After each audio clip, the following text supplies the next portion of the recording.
Assalamualaikum warahmatullahi wabarakatuh. Perkenalkan, nama saya Wulida Awalina Fisa dengan akhiran NIM 1003. Di sini saya akan menjelaskan tentang sebuah video mengenai quasi government sebagai tugas akhir semester mata kuliah birokrasi dan governansi publik kelas B2. Jadi salah satu quasi government yang saya akan jelaskan di sini adalah PT Kereta Api Indonesia yang bisa kita kenal atau biasa kita sebut sebagai PT KAI. Jadi PT Kereta Api Indonesia ini merupakan sebuah perusahaan BUMN, Badan Usaha Milik Negara yang bergerak di bidang transportasi kereta api di Indonesia. Nah, PT KAI ini didirikan pada tanggal 28 September 1945. PT KAI ini bertanggung jawab atas pengelolaan seluruh layanan kereta api yang ada di Indonesia. Sejarah singkat perkeretaapian di Indonesia ini dimulai pada tahun 1845 dengan dibangunnya jalur kereta api pertama rute Semarang dan Tanggung. Nah, sejak saat itu perkeretaapian di Indonesia ini terus berkembang hingga akhirnya dibentuklah sebuah perusahaan yang bernama PT Kereta Api Indonesia pada tahun 1945. Nah, PT KAI ini telah mengalami berbagai macam perubahan dan juga perkembangan selama bertahun-tahun. Contohnya pada tahun 2001, PT KAI ini telah diubah menjadi perusahaan persero, yang berarti bahwa perusahaan ini menjadi lebih otonom dalam menjalankan bisnisnya. Masuk pada gambaran dan karakteristik, kenapa sih PT KAI ini bisa disebut sebagai quasi government? Jadi PT KAI ini merupakan salah satu perusahaan yang tergolong dalam quasi government karena memiliki beberapa karakteristik. Yang pertama adalah PT KAI ini berfungsi untuk melayani kepentingan publik. Jadi PT KAI menyediakan layanan transportasi kereta api yang menghubungkan berbagai kota di Indonesia. Nah, layanan ini sangat penting bagi masyarakat untuk bepergian mengangkut barang dan juga untuk berbisnis. Yang kedua adalah diberikan kewenangan oleh pemerintah. PT KAI merupakan BUMN yang dibentuk oleh pemerintah. PT KAI diberikan kewenangan untuk mengelola seluruh sarana dan prasarana kereta api di Indonesia, termasuk jalur kereta api, stasiun, dan juga kereta api. Yang ketiga adalah memiliki sumber pendanaan yang bersumber dari pemerintah dan juga dari swasta. Jadi PT KAI ini menerima dana dari pemerintah dalam bentuk subsidi dan juga hibah. PT KAI juga mendapatkan pendapatan dari penjualan tiket kereta api, sewa sarana dan prasarana, dan kegiatan usaha lainnya. Karakteristik yang keempat adalah PT KAI ini memiliki struktur organisasi yang semirip dengan organisasi pemerintah. Jadi struktur organisasi yang ada di PT KAI ini terdiri dari direksi, komisaris, dan juga dewan pengawas. Direksi dan komisaris itu sendiri dipilih oleh pemerintah, sedangkan dewan pengawas ini dipilih oleh para pemegang saham. Karakteristik selanjutnya yaitu menjalankan tugas yang bersifat publik. PT KAI ini bertanggung jawab penuh untuk menyediakan layanan transportasi kereta api yang aman, nyaman, dan terjangkau bagi masyarakat. PT KAI juga berkewajiban untuk menjaga keselamatan dan keamanan penumpang serta barang yang diangkutnya. Dari karakteristik atau ciri-ciri yang sudah saya sebutkan dapat disimpulkan bahwa PT KAI ini memiliki karakteristik yang sangat mirip dengan organisasi pemerintah dan juga karakteristik organisasi swasta, sehingga PT KAI ini tidak bisa dikatakan sebagai organisasi milik pemerintah sepenuhnya dan juga tidak bisa dikatakan sebagai organisasi swasta sepenuhnya. Oleh karena itu, PT KAI ini disebut sebagai organisasi quasi government. Masuk pada soal yang kedua adalah urusan publik apa yang dilakukan oleh PT Kereta Api Indonesia ini. Jadi PT KAI sebagai badan usaha milik negara atau BUMN memiliki berbagai macam urusan publik yang dilakukan.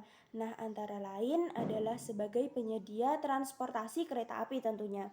PT KAI ini bertanggung jawab untuk menyediakan layanan transportasi kereta api yang aman, nyaman, dan terjangkau bagi berbagai macam kalangan masyarakat.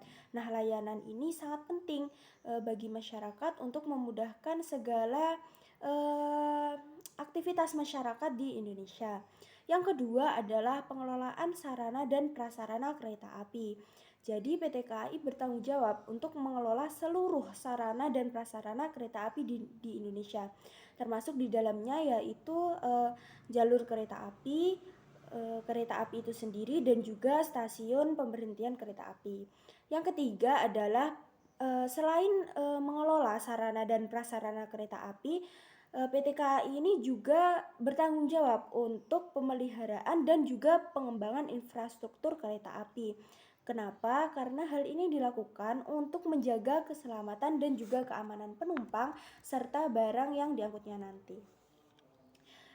Urusan publik selanjutnya adalah peningkatan kualitas pelayanan kereta api. PT KAI ini terus berupaya untuk meningkatkan kualitas pelayanan kereta api antara lain dengan meningkatkan keamanan, kenyamanan, serta memperbanyak rute dan juga frekuensi perjalanan. Selain memiliki urusan-urusan publik di atas yang telah saya sebutkan tadi, PT KAI ini juga memiliki kontribusi yang penting dalam perekonomian nasional. Antara lain yaitu yang pertama adalah dapat menciptakan lapangan pekerjaan. PT KAI ini memiliki ribuan karyawan yang tersebar di seluruh Indonesia. Yang kedua adalah meningkatkan konektivitas antar wilayah. Layanan kereta api PT KAI ini menghubungkan berbagai macam kota atau berbagai macam daerah yang ada di Indonesia sehingga dapat meningkatkan konektivitas antar wilayah tersebut. Yang ketiga adalah mendukung pertumbuhan ekonomi. Layanan kereta api PT KAI dapat mendukung pertumbuhan ekonomi dengan mempermudah mobilitas barang dan juga jasa. Dengan berbagai urusan publik yang dilakukan, PT KAI ini telah memberikan kontribusi yang besar bagi masyarakat Indonesia dan juga perekonomian nasional. Selanjutnya ada soal yang ketiga adalah masalah apa saja yang muncul bila PT KAI ini tidak dibentuk. Jadi ketiadaan PT KAI di Indonesia akan sangat menimbulkan berbagai macam masalah. Nah, masalah-masalah ini bisa timbul di berbagai macam bidang seperti masalah sosial, ekonomi, dan juga masalah lingkungan yang sangat kompleks. Nah, beberapa masalah tersebut adalah pertama, dalam bidang transportasi, mobilitas masyarakat ini akan terhambat. Kenapa? Karena kereta api ini merupakan salah satu transportasi massal yang paling efisien dan terjangkau. Juga kereta api ini merupakan salah satu transportasi yang sangat diminati oleh masyarakat. Nah, ketiadaan PT KAI ini akan memaksa masyarakat untuk beralih ke moda transportasi lain seperti bus, mobil, dan juga sepeda motor. Nah, hal ini pasti akan menyebabkan kemacetan lalu lintas dan biaya transportasi yang lebih mahal.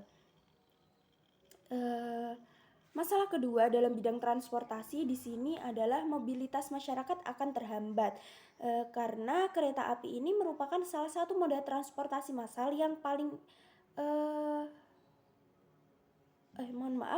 yang kedua adalah distribusi barang akan terganggu. Kenapa? Karena kereta api ini merupakan salah satu sarana transportasi penting untuk distribusi barang antar kota. Hilangnya layanan kereta api akan menghambat kegiatan ekonomi dan juga meningkatnya biaya logistik. Yang ketiga adalah konektivitas antar wilayah ini akan melemah karena kereta api merupakan penghubung penting antara kota-kota besar dan juga daerah-daerah. Tanpa adanya PT KAI ini, akses ke kota tersebut pasti akan semakin sulit sehingga memperlebar ketimpangan ekonomi dan juga pembangunan. Pada bidang ekonomi, PT KAI ini ketiadaan PT KAI ini pasti akan berpengaruh pada hilangnya lapangan pekerjaan. Selain melayani transportasi, PT KAI sebagai salah satu perusahaan terbesar di Indonesia ini memberikan lapangan pekerjaan yang sangat diminati oleh masyarakat di Indonesia. Bahkan saat ini PT KAI ini telah memiliki puluhan ribu karyawan. Ketiadaan PT KAI pasti akan sangat mengakibatkan pengangguran massal dan juga mempengaruhi perekonomian lokal. Masalah kedua dalam bidang ekonomi ini ada penurunan pendapatan negara. Kenapa? Karena PT KAI ini merupakan salah satu perusahaan BUMN yang menyumbang pendapatan negara melalui pajak dan juga dividen. Ketiadaannya akan mengurangi pendapatan negara dan mempersulit pemerintah dalam melaksanakan program pembangunan. Masalah ekonomi ketiga ada penurunan investasi, ketidakpastian regulasi dan kurangnya infrastruktur transportasi yang memadai akan sangat menghambat investasi di Indonesia. Pada bidang lingkungan, PT KAI ini ketiadaan PT KAI di Indonesia ini akan meningkatkan polusi udara. Seperti yang sudah saya sebutkan tadi bahwa jika di Indonesia ini tidak ada kereta, pasti masyarakat akan memilih moda transportasi lain seperti mobil pribadi, terus bus, mungkin transportasi lainnya. Nah, beralihnya masyarakat ke moda transportasi pribadi ini pasti akan meningkatkan polusi udara dan juga gas rumah kaca. Yang kedua, dalam bidang lingkungan ini ada ketidakberlanjutan energi.